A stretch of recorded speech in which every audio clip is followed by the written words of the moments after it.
Hello and welcome to IANDS. The following stories are all near-death experiences resulting from motorcycle accidents. They are from the archives of the International Association for Near-Death Studies. Nobody ever dies, we just change. I was sitting in a bar, drinking and smoking with my biker buddies.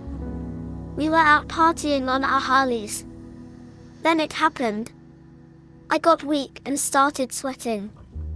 The brothers saw me fading and asked what up. Told them I needed to go outside for some cool air. Went out and sat on the first bike I saw, which is a big no-no, but I was fading fast and I needed to sit. The world started spinning and I hit the dirt. Lying on the dirt, unable to move, I started to laugh. I always laugh when I get scared or have extreme pain. I was looking down at me thinking, great, I'm helpless as a newborn baby. Then it hit me, I'm looking at me. Gravity pulled me into this dark place. Total darkness, and it was scaring the crap out of me. Then my brother called to me. Up here, he said. I looked up and there he was, looking young and strong. I realized I was in some kind of hole. Get me out of here, dog. He lifted me out of my hole and slapped me on the back. We hugged. I had not seen him in a couple of years. You see, dog is dead. So I'm dead now? I asked. He told me, nobody ever dies, we just change. I looked around and I could see the whole of everything, planets, suns, the whole enchilada. I felt good, safe, loved and not scared no more. He told me, I have to go back. No thanks, I said. My life sucks and this place is good. He said, it's not your decision, God's will. I said, why can't I stay? He told me, you have not finished this life. You have work to do. Then pictures of my children popped out like 3D or hologram. It was like I was transported back to Earth. I was lying in the dirt again. I wet my pants, very embarrassing. I sat up and I felt fine physically, but my mind was confused. The next day I called in sick and went to a walk-in clinic. They hooked me up to a machine and told me I had a mild heart attack. They did all kinds of blood tests. They put me down and sent a camera up my leg looking for the problem area, but they didn't find anything. They have me taking all kinds of pills. I'm not worried. I'm stuck here for the next 20 years or so till I finish my job. So I'm different now, way different. I can see what people are thinking or feeling. I just see it and I'm never wrong. I think about love all the time. I forgave my ex for cheating on me and having a baby not from me. I love the baby that is not from me. He is my family. Oh yeah, I care about my family a lot more. I'm more involved with my family. I mean, I'm all up in their business. I quit drinking and smoking. I feel like God is inside of me and I can get instruction from Him. I just have to ask and the answer comes. My anger is gone. There's a bunch of other stuff. I could go on for a long time. I could write a book on how to behave and what lies ahead in the future. My brain has more horsepower and moves at light speed. I'm reading all the time. If the old me met me now, the old one would call me a sheep. That near-death experience was dated the 1st of November 2011. This next account is from July 2011. It is called A Grandfather's Greeting.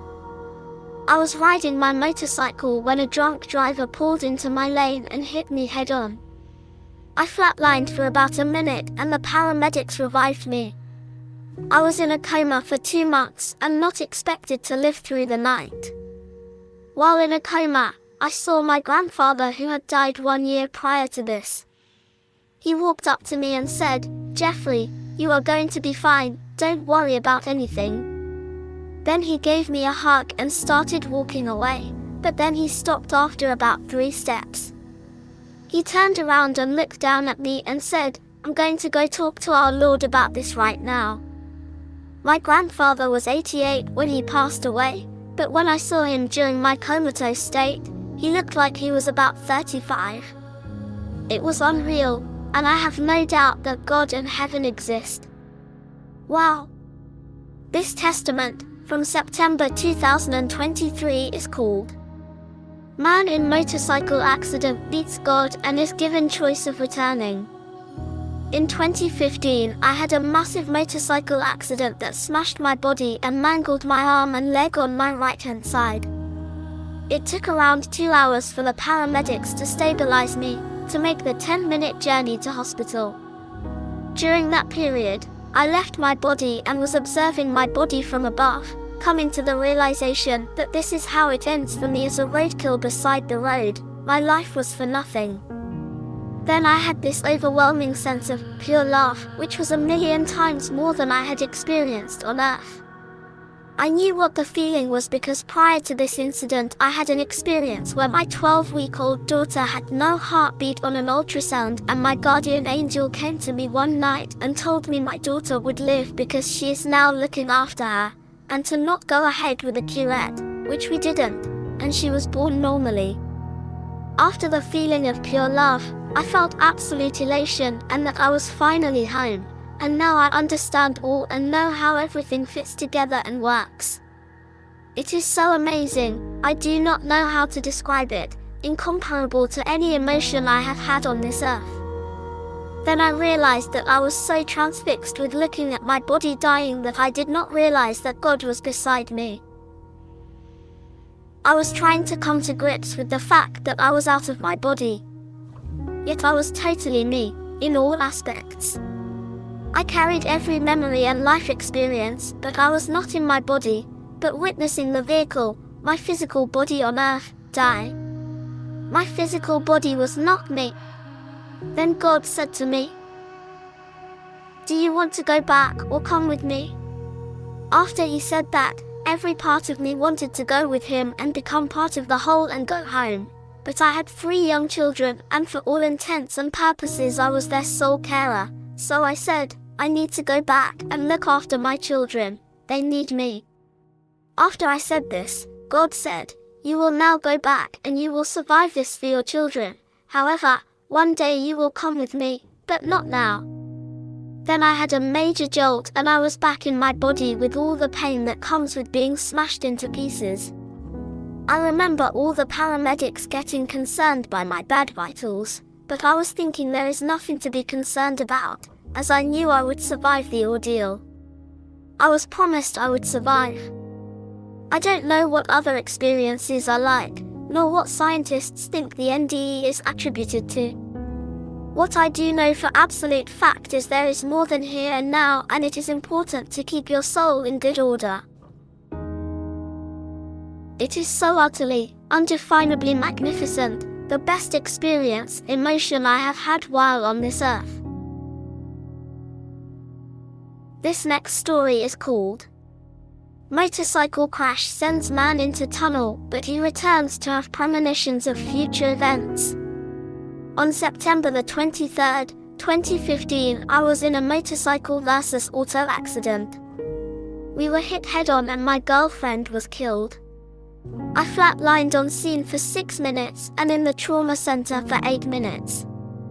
At this point I had no idea of what had happened.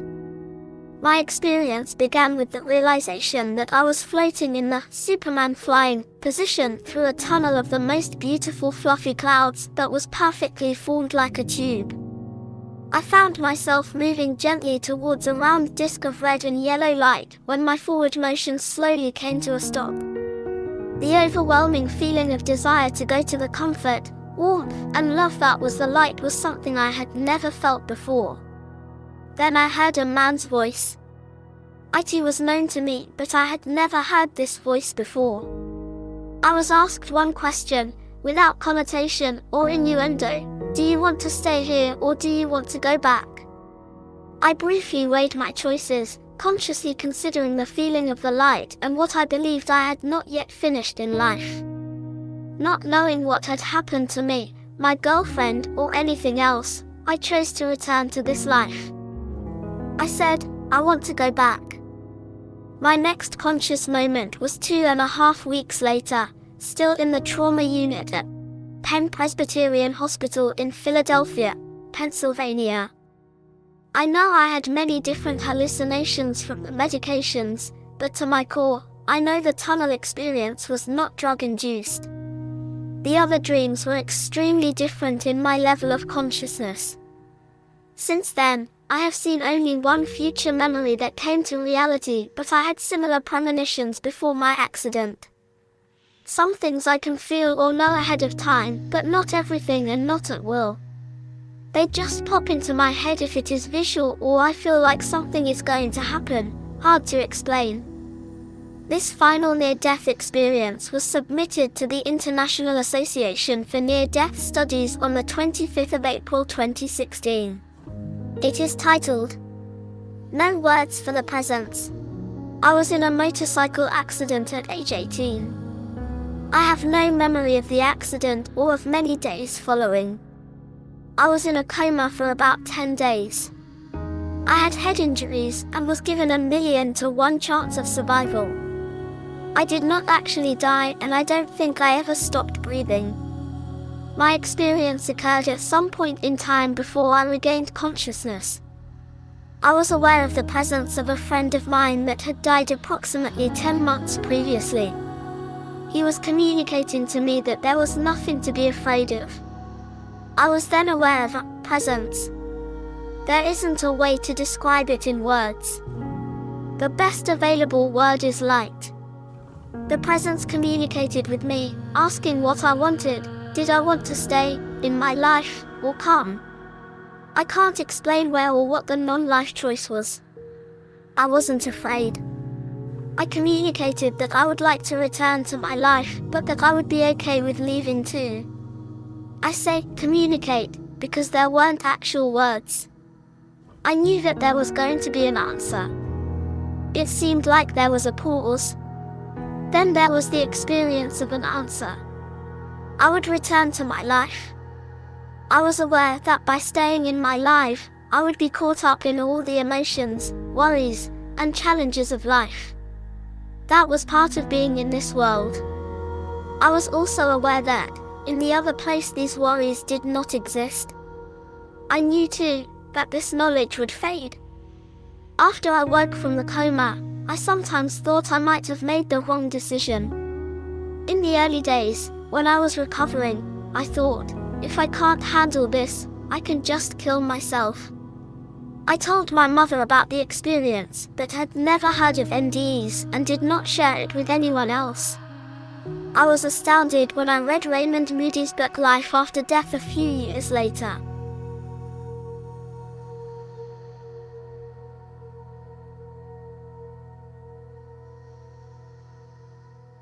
That's it for this video. Thank you for listening to IANDS.